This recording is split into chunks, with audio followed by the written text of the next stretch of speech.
Okay, I'm going to solve these simultaneous equations.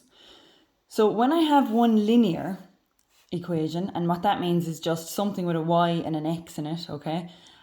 And when I have a quadratic or a non-linear equation, okay, something with squares, or if I had cubes there, or anything else like that, something that wasn't just an x plus y or an x minus y type question, I have to use substitution.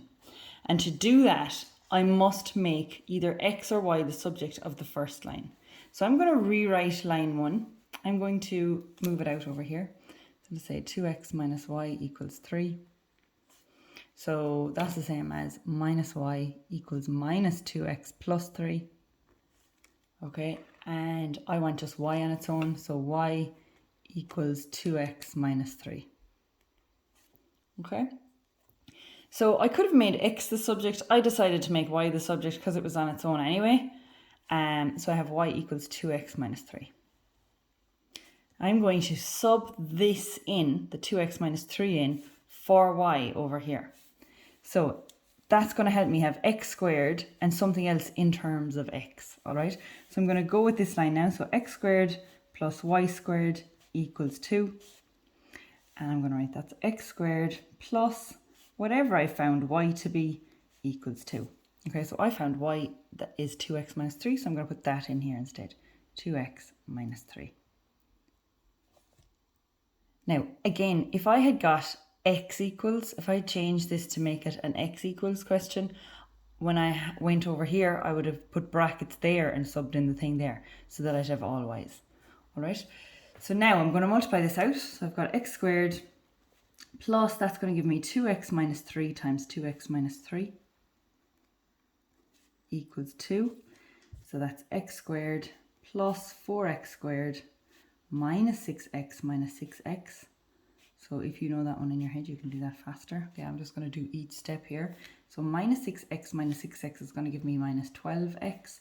So x squared plus 4x squared minus 12x plus 9. And I'm going to bring that 2 over now as well.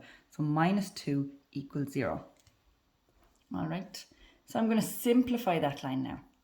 So x squared and 4x squared is going to give me 5x squared. Okay, minus 12x plus 9 is going to give me minus 3x and minus 2 equal to 0. Now, I know a lot of you might use PSF here, and you also might use the minus b formula, so it's completely up to you. I'm going to do, well, I will do PSF, but I'm just going to write in what A would be if you're going to use the minus b formula. A is 5, B is minus 3, and C is minus 2. So if you struggle with PSF, feel free to use the minus b formula there. So that's going to give you x equals minus b plus or minus the square root of b squared minus 4ac all over 2a. That is your formula for that. All right, when you sub that in, then you need to do it exactly like that on your calculator. Okay, so you need to have minus bracket, so that has to be in your calculator. First thing you're going to do though is you're going to press that fraction button.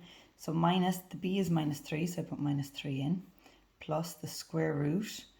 B is again minus 3 to be squared, minus 4 times a times c, okay, all over 2a. This is what it should look like in your calculator. If you have left brackets out, this is going to be incorrect. All right, so make sure you've used all of those brackets. Make sure you're realizing that b is a negative.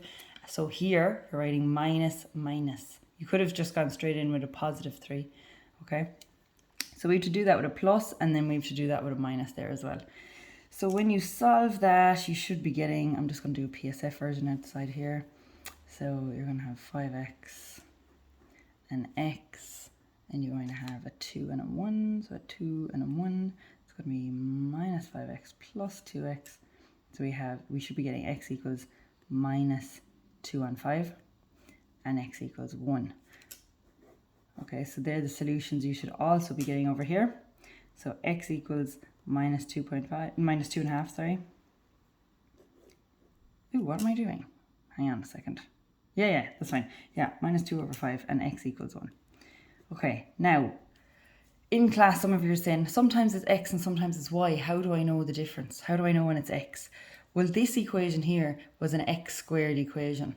Okay, everything there is in terms of x, and then I subbed it in. So it's x equals.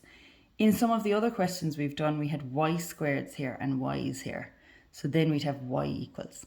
Now I've got two values, so now I need to go off and find my y values. So I just come back up to the top of the page. We could see here my equations for 2x minus y equals 3 and x squared plus y squared equals 2. So I can sub into either of these, or a faster way would be to go over here. Y equals 2x minus 3, so even that would be much faster. Okay, so I'm going to go with that one. So y equals 2x minus 3. I'm writing that down here. Y equals 2x minus 3. So for x is minus 2 and 5, I'm going to get y equals I'm going to get y equals 2 bracket minus 2 and 5 minus 3. And for x equals 1, I'm getting y equals 2 times 1 minus 3. So y here is 2 minus 3, which is minus 1. And here we're getting minus 4 and 5 minus 3, which should be giving you, what is that, minus 19 and 5, whatever that is, might be something as a decimal there as well. Okay, so 15, yeah. So this is my y value to go with this x value, and this is my y value to go with this x value. So there are my solutions. Now, sometimes you might be asked to find the coordinates. Okay, so if I'm asked to find coordinates, I need to put this as a point. So minus 2 and 5 minus 19 and 5. It's 1 point. Okay, and the other point is 1 minus 1. Okay, and all that means is this here is a straight line. This here is a circle. Okay, and where those meet, so I'll just draw a quick idea of what's going on here. So I'm going to have a circle and I'm going to have a straight line going through it. And where their points of intersection are is what our answers are down here. Okay, so that's where they should meet on a graph. Alright, so hopefully that helps. If you have any more questions, let me know. Go on YouTube, find more linear and non-linear simultaneous equations, or just write quadratic simultaneous equations, and that might pop up for you as well, even though this isn't technically one circle, but it'll give you a lot more examples. Okay, so hopefully that helps.